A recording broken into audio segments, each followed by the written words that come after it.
também o senhor coordenador do Movimento Pro Armas no Rio Grande do Norte, doutor Pedro Gomes Neto II.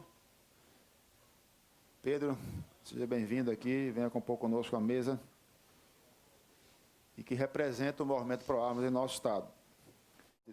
E também o senhor Hugo Rafael Holanda, representando os diretores, representando todos os clubes de tiros do Rio Grande do Norte, e fazer parte, Hugo, da nossa mesa aqui, para que nós possamos dar início aos trabalhos. Dizer que as cadeiras da frente estão... O Movimento Pro Armas, oficialmente denominado Associação Nacional Movimento Pro Armas, é uma associação privada, sem fins lucrativos e de abrangência nacional, que busca promover ações destinadas a garantir o direito à autodefesa, o direito à legítima defesa.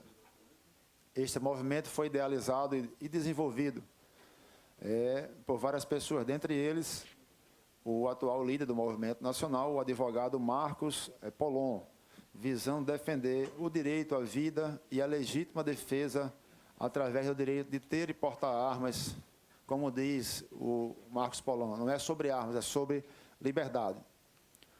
O ProArmas busca produzir conteúdos com informações sobre questões políticas, filosóficas, jurídicas e técnicas sobre armas de fogo e o acesso civil a este meio de defesa.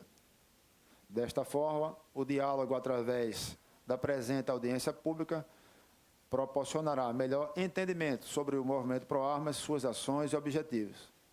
Nesse sentido, a demanda deverá ser trazida ao Legislativo em busca do acesso universalizado sobre o tema. Quero também aqui agradecer a todos os deputados que aprovaram a nossa audiência pública. Vou passar a palavra inicialmente ao doutor Pedro, que coordena o movimento ProArmas em nosso estado, e em seguida as autoridades que possam contribuir com o tema. Debate político, que é um tema permanente no tempo e no espaço, a política. Nós não podemos nos furtar de trazer esses comentários. Inclusive, o ex-presidente da República se dirigiu aos atiradores dizendo que, se for eleito, irá fechar os clubes de tiro, e abrir bibliotecas em seu lugar. Eu gostaria de ver um político, alguém que provoca as pessoas com esse discurso populista, e dizer a seguinte frase, declarar para o nosso Brasil a seguinte expressão: a você, presidente Lula, você deveria, ex-presidente, sugerir fechar as bocas de fumos e, no seu lugar, abrir bibliotecas, porque nós vamos garantir a liberdade do nosso país. Com a palavra, doutor Pedro, representante do Movimento Pro Armas no Brasil. E a palavra está com Vossa Senhoria. Obrigado, senhor coronel. Eu queria agradecer a todos a presença, os diretores de clubes e atiradores, e aos membros da mesa, os agentes de segurança, pessoal da PRF, Polícia Militar. Bom, o Movimento Pro Armas, ele foi criado pelo Dr. Marcos Polon, que é natural lá de Campo Grande, Mato Grosso do Sul. Ele, indignado com a situação que vinha acontecendo da tendência desarmamentista que o país da gente vinha sofrendo, ele foi mais um, dentre alguns poucos, como Benê Barbosa, e ele levantou essa bandeira e resolveu lutar por liberdade e pelo direito do cidadão, defender sua família, ter como defender sua propriedade e sua família. Então, a partir daí, o Dr. Marcos Polon decidiu criar o Movimento Pro Armas. Ele marcou um evento em Brasília, no dia 9 de julho de 2020, foi o primeiro evento. Conseguiu reunir mais de 5.000 pessoas, onde fizeram uma marcha pela liberdade, todos de branco, com a camisa branca do ProArmas, em fila, todos marchando em fila, lutando por um direito de liberdade. E para que essa luta fosse levada de uma forma mais ampla, essa mobilização, essa capacidade de mobilização que o Dr. Marcos Polon ele criou, ela hoje ela está difundida entre todos os estados do Brasil. Até no primeiro evento nós tivemos pessoas de vários estados lá reunidos. No segundo, tivemos 26 mil pessoas. E a idealização do ProArmas ela é essencialmente para levar informação, né, para a população brasileira, através de eventos, né, e ação, né, que é situações como essa, né, a atuação política institucional, ela trabalhar junto com os órgãos públicos e levar a informação, né. A legislação ela sofreu algumas alterações dentro dos últimos anos e em razão disso, o Dr. Paulon ele decidiu ajudar tanto os órgãos de segurança como os atiradores, né, e os clubes, porque estavam existindo algumas conduções, né, de forma irregular em razão da alteração da legislação. Então, ele prometeu, em todos os estados do Brasil, conversar com os chefes, né, das respectivas instituições e graças a Deus, aqui no estado do Rio Grande do Norte, eu tive a oportunidade de ajudá-lo e nós tivemos na superintendência da PRF, no comando da Polícia Militar e pudemos, né, conversar com as autoridades e levar um pouco da legislação atual, né, e discutir um pouco da situação. Graças a Deus, aqui no nosso estado, os atiradores, né, tem um trânsito bom, tranquilo. A PRF faz um trabalho excelente aqui, né, com relação à abordagem dos atiradores. E nós, da Associação ProArmas, só temos a agradecer à Polícia Rodoviária Federal, à Polícia Militar, pelo excelente trabalho. E o ProArmas é isso, né? Nós também não lutamos só pelo armamento civil, né? Perceba que muitas das ações que o ProArmas vem fazendo ao longo dos anos, ela vai repercutir de forma benéfica na segurança pública. Hoje nós temos monopólio de indústria de arma no Brasil. Isso tudo torna os equipamentos mais caros, torna o acesso à munição mais caro e a treinamento mais caro.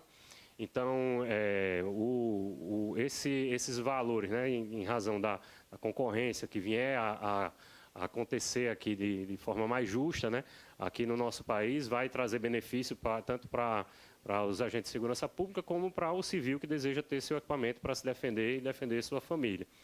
É importante também relatar que muitos instrutores, né, civis dão aula para agentes de segurança, né? Nós temos agentes de segurança fazendo cursos de instrutores em clubes de tiro aqui no estado. Eu mesmo acabei de participar lá no Ironside de uma turma, né? Me formei como IAT e tinha um major da Polícia Militar dentro da turma da gente, né? Dentre outros agentes, também agentes penitenciários. Então, assim, o armamento civil, ele também vem de uma forma para beneficiar o agente de segurança pública, né? Foram criadas muitas narrativas por ONGs, desarmamentistas que são sustentadas por bilionários aí, internacionais, né? Pessoas de outros países que sustentam essas ONGs aqui no Brasil. E se chegou ao absurdo de dizer que a cada 1% a mais de armas no Brasil se tinha 2% a mais de criminalidade, né? E isso aí foi um dado jogado a esmo, sem nenhum embasamento técnico, e isso aí é bem fácil de demonstrar, porque desde os anos de 2018 até o início dos anos de 2021, nós tivemos um aumento de mais de 250% no número de aquisições de armas de fogo, e a taxa de homicídio caiu basicamente em 20%. Também, assim, quando a gente fala de taxa de homicídio, com relação a morte por habitante, isso é um padrão que a ONU adotou, de calcular a morte, a taxa de homicídio por 100 mil habitantes. Isso é um dado que, por si só, não pode ser levado em consideração para se falar de segurança pública, né? Essa situação ela é muito mais ampla e complexa. A gente não pode colocar o acesso civil à arma de forma legalizado de forma que passe por todo um processo de análise e colocar isso dentro de uma taxa de crimes violentos, porque, de certa forma, isso aí não procede. Os crimes, 99,9% das vezes, eles são realizados por pessoas que adquirem o equipamento de forma irregular. Hoje temos muitos atiradores aqui, ninguém aqui compra uma arma ou passa 25 anos da vida sem cometer um crime, né, que é a idade mínima para se ter acesso à arma de fogo no Brasil, para de repente comprar uma arma e cometer crime. Ninguém aqui quer fazer isso, né? A gente quer praticar o esporte da gente com paz, com tranquilidade, né, como sempre é, com a família da gente presente nos clubes, né, e desfrutar do nosso momento de lazer, né, e interagir com nossos amigos no clube e participar das nossas competições. Pronto, basicamente é isso. Eu agradeço aos senhores a presença, né, a oportunidade do Coronel Azevedo de estar disponibilizando esse tempo aqui da Assembleia para a gente falar um pouquinho e desmistificar alguns assuntos, né? E é isso aí, pessoal. Obrigado a todos, né? Satisfação participar dessa audiência. Tá? Obrigado.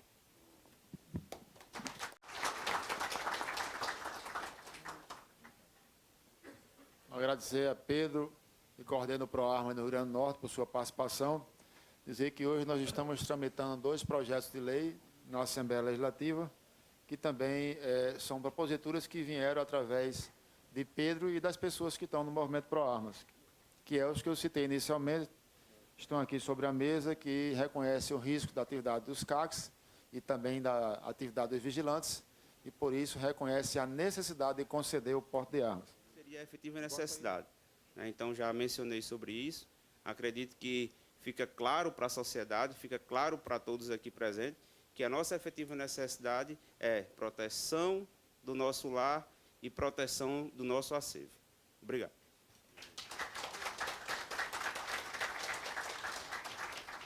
Hugo, o que é bem importante falar, né, com relação à efetiva necessidade, é que hoje o atirador ele pode, né, usar do porte de trânsito para ir para os locais de competição ou treinamento. Só que, quando ele não estiver indo para o local de competição e treinamento, estiver saindo de casa, ele estiver desarmado, ele está vulnerável, né? E, infelizmente, também nós temos uma justificativa de que o porte de trânsito é para defender o acervo e a vida do atirador. A vida de quem tem aquela arma que vai para o seu clube para praticar sua competição, né? Então, essa é muito importante reforçar isso aí, que a efetiva necessidade do atirador existe. Ele está dentro de um lapso de espaço ali entre a competição e não está competindo, que ele está vulnerável, né? Então, assim, lembrando que nós já passando por todo o crivo, temos acesso aos equipamentos e que a efetiva necessidade é o reconhecimento de uma situação, né? E que se passa ainda pela Polícia Federal para se ter o direito ao porte federal de arma, né? E, bom, basicamente isso, eu queria só abrir um pouquinho dessa observação, aproveitando o gancho, né, na fala de Hugo. Tá? Obrigado. Senhores, peço vênia aqui só para fazer um reconhecimento aqui e aproveitar a oportunidade. Seria uma indelicadeza de nossa parte, da Polícia Militar, não reconhecer o trabalho dos clubes de tiro. Em nome da Polícia Militar do Rio Grande do Norte, eu reconheço, a minha instituição reconhece o apoio dos clubes de tiro no Rio Grande do Norte à nossa instituição. O Hugo Rafael ele falou sobre o apoio que ele dá ao nosso batalhão, né? E eu reconheço o apoio que todos os clubes nos dão, né? E justamente como eu estava falando para os senhores, o valor social que o clube tem. É uma entidade sem fim lucrativo, é uma entidade que ele tem o seu papel social no sentido de ajudar. E, em nome da minha corporação, agradeço aos clubes de tiro do Rio Grande do Norte que sempre apoiam a Polícia Militar. Agradecer a Hugo, que falou em nome dos diretores de clubes de tiro, os clubes esportivos, né? Também representa os CACs do nosso Estado.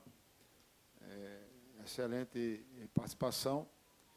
E dizer que esse movimento que o PROARMAS tem feito com as assembleias legislativas em todo o Brasil de reconhecimento do risco da atividade dos CACs, justamente esse movimento, essa coletânea de leis estaduais nesse sentido, é que vai dar base, vai dar substrato, vai dar suporte para que uma lei federal, se Deus permitir, em breve, possa conceder de maneira definitiva o porte de arma aos CACs. Esse é um esforço nacional do PROARMAS, junto com as Assembleias Legislativas de vários estados do Brasil. Alguns estados já conseguiram aprovar, em outros, como é o caso nosso, o projeto está em tramitação. E lembrar que no dia 9 de julho haverá o 3º encontro do PROARMAS, né, pela liberdade, em Brasília. É o encontro anual, às 10 horas da manhã, e quem puder se fazer presente, a cada vez aumenta mais a quantidade de pessoas presentes nesse encontro anual. Não é isso, Pedro? Isso, é 9 de julho, né, lá em Brasília, em frente à Catedral, a concentração.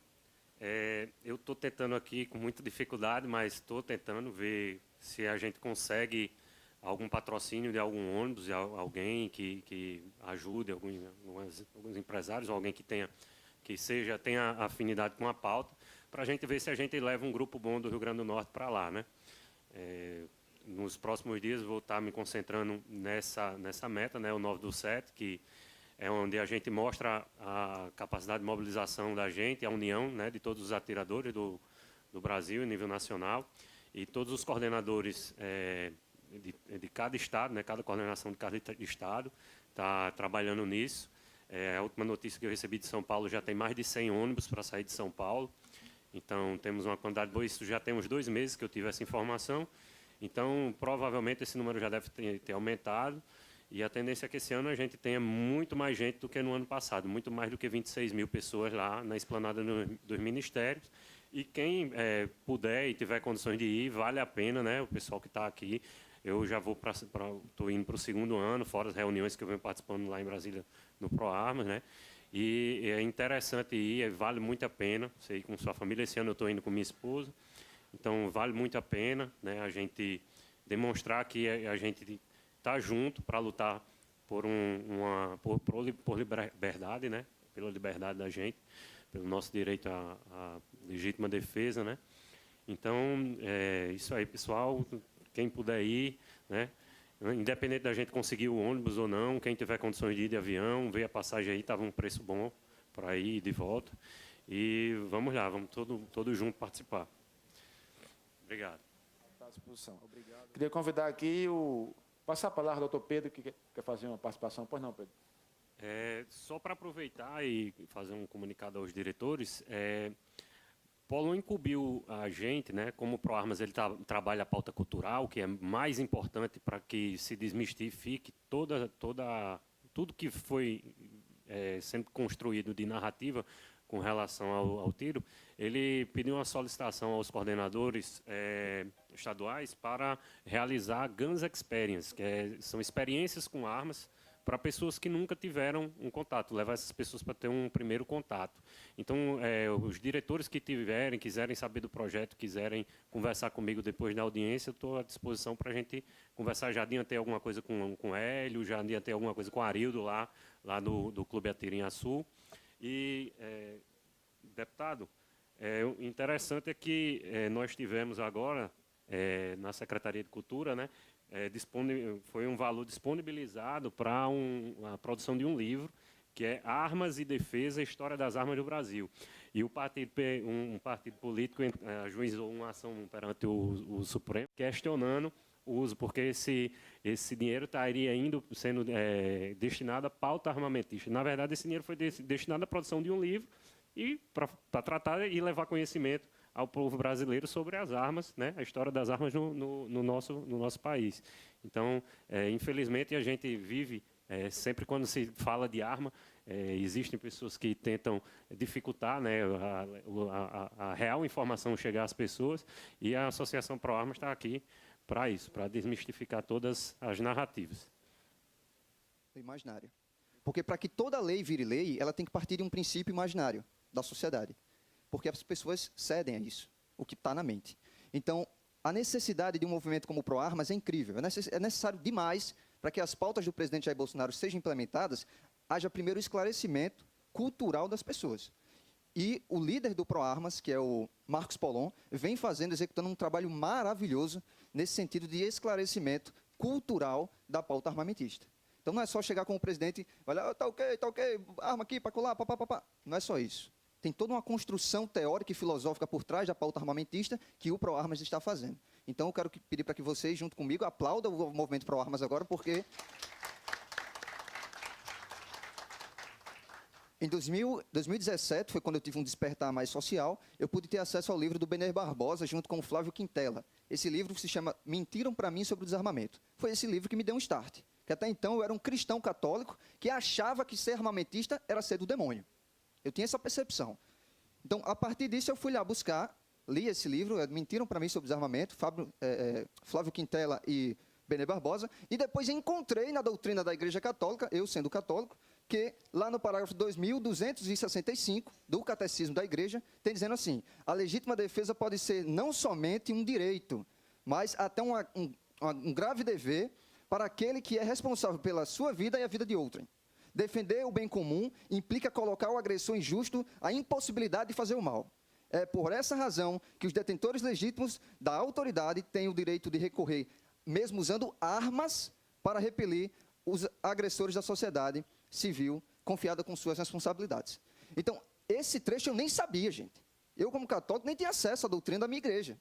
Por quê? Porque a cultura que foi implementada pela esquerda, inclusive entrou na igreja, por meio da teologia da libertação, mudou o pensamento nós cristãos. Quem aqui é cristão? Levanta a mão.